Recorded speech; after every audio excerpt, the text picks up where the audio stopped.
स्वागत है दोस्तों एक बार फिर से द मिथ जर्नल पर। आज हम बात करेंगे क्यों दिया गांधारी ने अफगानिस्तान को श्राप और क्या अफगानिस्तान अभी तक उस श्राप से जूझ रहा है। अफगानिस्तान का जिक्र हमारे पुराणों में पाया जाता है गांधार के नाम से। तब अफगानिस्तान नाम का कोई प्रदेश नहीं था। ऋग्वेदा में सबसे पहले इसका जिक्र हुआ। उत्तर रामायण में भी अफगानिस्तान को गांधर्व देश के नाम से पहचाना गया। इसका सबसे गहरा संबंध पाया जाता है महाभारत से। करीब 5500 साल पहले आज का अफगानिस्तान गांधार हुआ करता था और हिंदुस्तान आर्यव्रत। मान्यताओं के अनुसार आज तक गांधार उस श्राप का वहन कर रहा है जो गांधारी ने दिया था। आज इतने सालों बाद भी गांधार का नसीब नहीं बदला, चाहे भूगोल ही क्यों न बदल गया हो। तब गांधार यानी कि आज का अफगानिस्तान भारत का ही अंश हुआ करता था, पर मुस्लिम शासन आने के बाद गांधार भारत के नक्शे से बाहर चला गया और अफगानिस्तान कहाँ गया, पर आज तक इतिहास खुद को दोहराता आ रहा है। महाभारत के अनुसार हस्तिनापुर में तब महाराज शांतनु का राज था। उनके पुत्र थे महामहिम भीष्म। उन्होंने हस्तिनापुर की तरफ समर्पण का वचन लिया था और सदैव एक सन्यासी का जीवन जिया। एक बार उन्होंने गांधार राजवंश से ज्यादातर लोगों का नाश कर दिया। वो कौरव और पांडवों के पितामह थे। कुछ लोगों ये मानते हैं कि तब से लेकर आज तक अफगानिस्तान ने चैन की सांस नहीं ली। कई वैज्ञानिक अभियान के बाद अफगानिस्तान का महाभारत से गहरा संबंध पाया गया।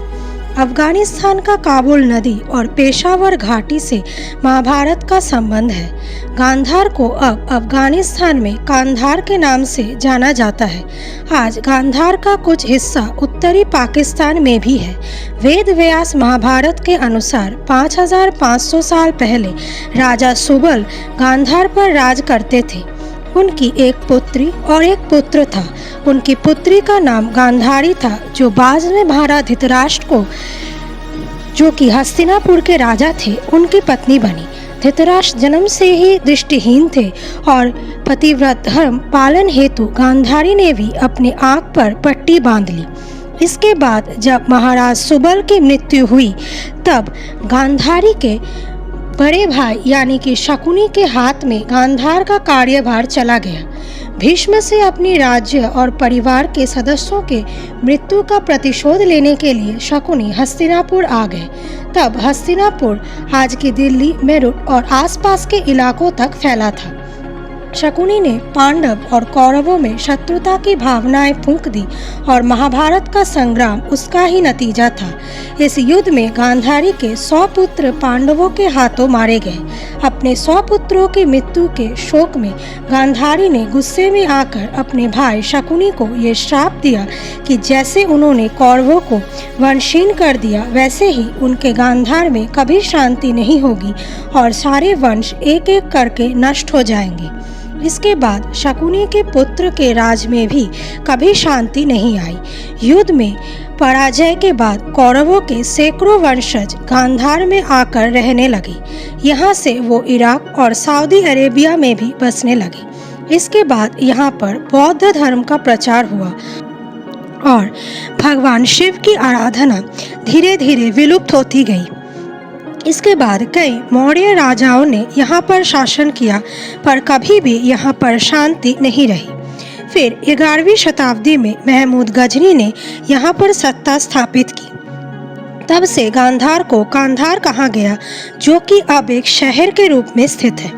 इसके बाद विश्व विजय के अभियान पर निकले सिकंदर ने यहाँ पर कब्जा करना चाहा, पर 3 साल तक युद्ध चला और अफगानी कबीलों ने सिकंदर की विशाल सेना को भी 3 साल तक मुंहतोड़ जवाब दिया।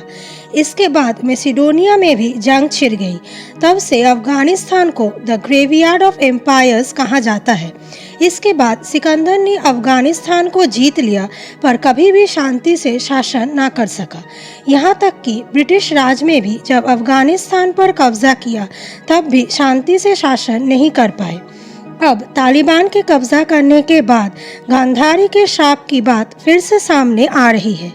तो अगर आपको ये वीडियो पसंद आया हो तो लाइक और शेयर कीजिए और चैनल को सब्सक्राइब करना ना भूलिए ऐसे ही जानकारी के लिए।